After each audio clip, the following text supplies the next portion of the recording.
السلام علیکم دوستو، آج ہم آپ کو دو ایسے بھائیوں کی کہانی سنائیں گے جنہیں اپنے استاد سے بدتمیزی کرنے کی عبرتناک سزا ملی۔ لیکن اس سے پہلے کہ ہم آپ کو کہانی سنائیں، آپ پلیز جلدی سے چینل کو سبسکرائب اور ویڈیو کو لائک اور شیئر ضرور کر دیں، شکریہ۔ میں ایک ورک شاپ میں بطور مکینک کام کرتا تھا۔ میرے استاد کا نام جاوید تھا۔ ان کے ہاں کوئی اولاد نہ تھی۔ وہ اپنے شاگردوں کے ساتھ اپنے بچوں جیسا سلوک کرتے تھے۔ کوئی غلطی ہو جانے پر بھی انہوں نے ہمیں کبھی ڈانٹا نہ تھا، بلکہ بڑے پیار سے ہمیں ہر بات سمجھاتے تھے۔ ان کی سب سے بڑی خوبی یہ تھی کہ وہ کام سکھانے میں کبھی بخل سے کام نہ لیتے تھے، ورنہ زیادہ تر استاد کئی سال تک شاگردوں کو بس چھوٹے موٹے کام سکھاتے ہیں اور کام کی باتیں بتانے سے گریز کرتے ہیں۔ استاد جاوید اپنے شاگردوں کو مکمل ہنرمند بناتے، اور جب دیکھتے کہ ان کا شاگرد اپنے کام میں ماہر ہو گیا ہے تو وہ اسے بخوشی اپنی ورک شاپ کھولنے کی اجازت دے دیتے تھے۔ مجھے استاد جاوید کے پاس کام کرتے ہوئے تھوڑا ہی عرصہ ہوا تھا کہ ان کے پاس دو بھائی کام سیکھنے کے لیے آئے۔ ان کے نام شہروز اور ناصر تھے۔ انہوں نے اپنی دکھ بھری کہانی سنائی کہ ان کا باپ معذور ہے اور کوئی کام کرنے کے قابل نہیں ہے۔ وہ بہت غریب ہیں، گھر میں اکثر فاقے رہتے ہیں، ایک وقت کی روٹی مل جاتی ہے تو دو وقت بھوکا رہنا پڑتا ہے۔ انہوں نے کئی جگہ کام سیکھنے کی کوشش کی، لیکن سب ایک وقت کی روٹی اور آنے جانے کے کرائے کے عوض کام لیتے رہے، سکھایا کچھ نہیں۔ حالات کا تقاضا تو یہ تھا کہ جلد از جلد روزگار کا کوئی وسیلہ بن جائے۔ استاد جاوید نے انہیں تسلی دی اور انہیں اپنے پاس کام پر رکھ لیا۔ شہروز اور ناصر محنتی بھی تھے اور ضرورت مند بھی۔ وہ بڑی تیزی سے کام سیکھنے لگے۔ استاد جاوید بھی انہیں فراخ دلی سے کام سکھاتے رہے، لیکن وہ دونوں بھائی بہت مغرور اور بدتمیز بھی تھے۔ غربت بھی ان کا غرور نہ توڑ سکی تھی۔ بعد میں پتہ چلا کہ وہ پہلے 2-3 ورک شاپوں کے مالکان سے جھگڑ پڑے تھے، جس کی وجہ سے انہیں وہاں سے نکال دیا گیا تھا، اور پھر کوئی انہیں اپنے پاس کام پر نہیں رکھتا تھا۔ مگر استاد جاوید شریف اور رحم دل انسان تھے۔ وہ دونوں بھائیوں کو پیار سے سمجھاتے اور کام سکھاتے رہے۔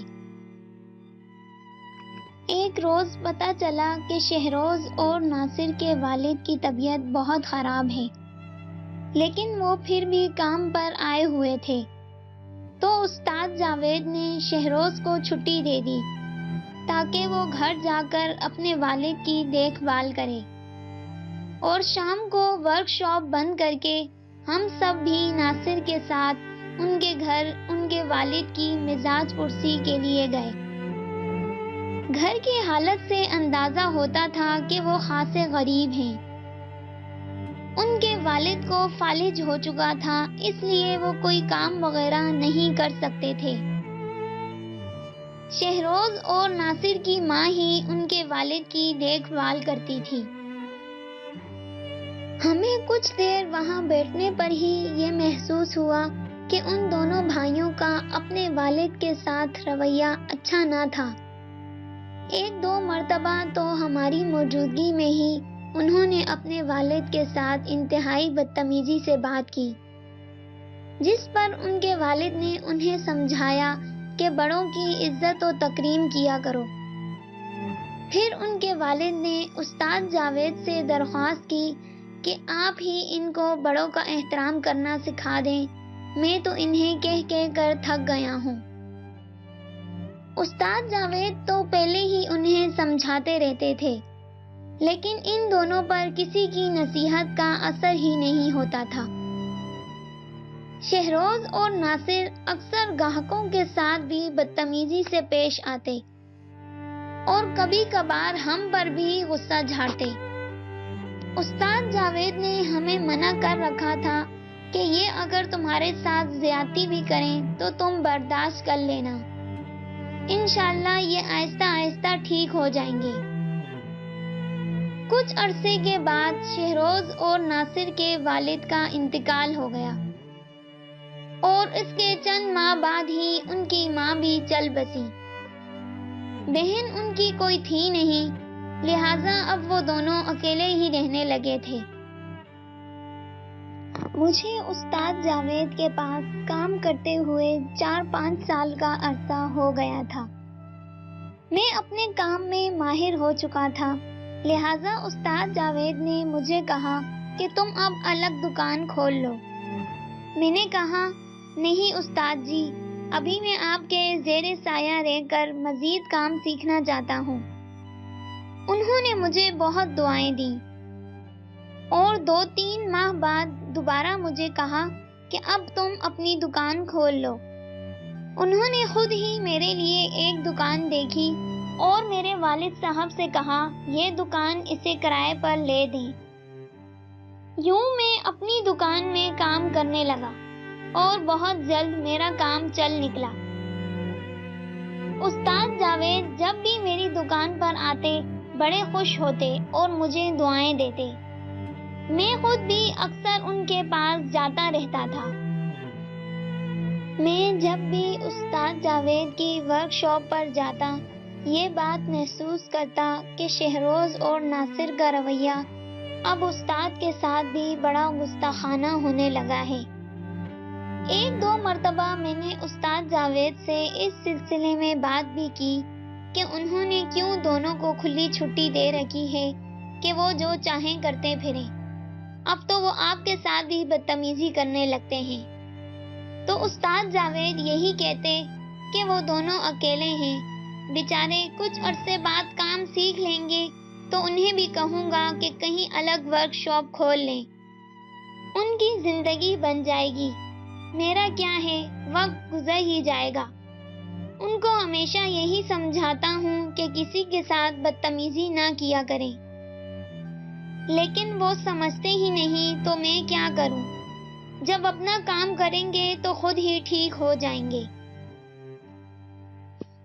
ایک روز میں استاد جاوید کی ورک شاپ پر گیا اور وہاں ان کے ساتھ بیٹھا ان سے باتیں کر رہا تھا کہ شہروز اور ناصر ایک گاہک کے ساتھ جھگڑنے لگے اور گاہک کو انہوں نے گریبان سے پکڑ لیا اور اسے گھونسے مارنے لگے۔ ہماری نظر ان پر پڑی تو ہم ان کی طرف بھاگے۔ اتنے میں شہروز نے لوہے کی ایک سلاخ اٹھا لی۔ اس سے پہلے کہ وہ گاہک کو اس سے مارتا، استاد جاوید فوراً وہاں پہنچے اور انہوں نے گاہک کو چھڑوانے کی کوشش کی، لیکن دونوں بھائی استاد جاوید کے ساتھ بدتمیزی کرنے لگے۔ استاد نے انہیں ڈانٹا تو اچانک شہروز نے لوہے کی سلاخ استاد جاوید کے سر پر دے ماری تو ان کے منہ سے بے اختیار نکلا، جل مرو کمینوں۔ یہ سب اتنا اچانک ہوا کہ ہمیں کچھ سمجھ میں نہ آئی۔ استاد جاوید کے سر پر سے خون بہنے لگا۔ میں فوراً انہیں ڈاکٹر کے پاس لے گیا۔ مرہم پٹی کے بعد جب ہم واپس آئے تو شہروز اور ناصر دکان سے غائب تھے۔ میں نے استاد سے کہا کہ آپ ان دونوں کے خلاف تھانے میں رپورٹ درج کروائیں، اور لوگوں نے بھی میری تائید کی، لیکن استاد جاوید نہیں مانے اور انہوں نے بس شہروز اور ناصر کو ورک شاپ سے نکالنے پر ہی اکتفا کیا۔ شہروز اور ناصر نے کچھ عرصے بعد اپنی ورک شاپ کھول لی۔ دونوں محنتی تھے، ورک شاپ چلنے لگی۔ استاد جاوید بہت خوش ہوئے، لیکن کبھی ان دونوں بھائیوں کو یہ توفیق نہ ہوئی کہ آ کر اپنے استاد سے معافی مانگتے یا انہیں اپنی ورک شاپ پر لے جاتے۔ وہ دونوں بھائی بھول چکے تھے کہ استاد کے منہ سے ایک بد دعا نکلی تھی اور جس کے پورے ہونے کا وقت شاید قریب آ رہا تھا۔ شہروز اور ناصر اب بھی اپنے کسی نہ کسی گاہک سے جھگڑا کرتے رہتے تھے، اور اب تو وہ آپس میں بھی جھگڑنے لگے تھے، لیکن ان کا کام چلتا رہا۔ ایک روز خبر ملی کہ ان کی ورک شاپ میں آگ لگ گئی ہے اور وہ آگ میں جھلس کر دم توڑ گئے ہیں۔ میں فوراً وہاں پہنچا۔ ایک گاڑی اور 3 موٹر سائیکلوں سمیت ورک شاپ مکمل طور پر جل چکا تھا، اور شہروز اور ناصر بھی اس آگ کا شکار ہو گئے تھے۔ استاد جاوید ان دونوں کی وفات پر اس طرح روتے رہے جیسے ان کے بیٹے وفات پا گئے ہوں، اور وہ جب تک زندہ رہے اس بات پر افسوس کا اظہار کرتے رہے کہ ان کے منہ سے بد دعا کیوں نکلی تھی۔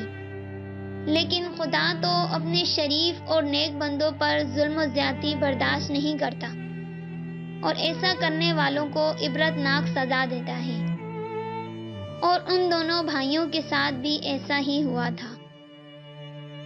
اس واقعے کو 8 سال گزر چکے ہیں، مگر میں اسے بھلا نہیں پایا۔ میری کوشش ہوتی ہے کہ ہر کسی کے ساتھ، خاص طور پر بڑوں کے ساتھ احترام اور عزت سے پیش آؤں، اور مجھ سے کسی کے ساتھ زیادتی نہ ہونے پائے۔ میں یہ بھی سوچتا ہوں کہ جو ظالم اور سرکش لوگ دنیا کی آگ سے بچ جاتے ہیں، وہ دوزخ کی آگ سے تو نہ بچ سکیں گے۔